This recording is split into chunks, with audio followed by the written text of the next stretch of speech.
பிரம்மருக்கு அளவரி ஒன்றால் நரியை குதிரை ஆகிய நன்மை. மாணிக்கவாசலுக்காக நரியெல்லாம் காட்டுறவங்க நரியெல்லாம் கொண்டு வந்து பரிகாக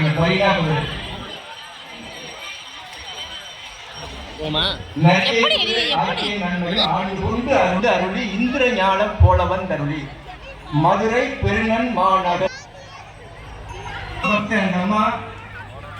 அந்த அம்மா வந்து 128 பிறவி எடுத்திருக்காங்க. குட்டுத்தோப்புன்னு இன்னைக்கு இருக்க சிவாலயம் குட்டு சொக்கநாதன்.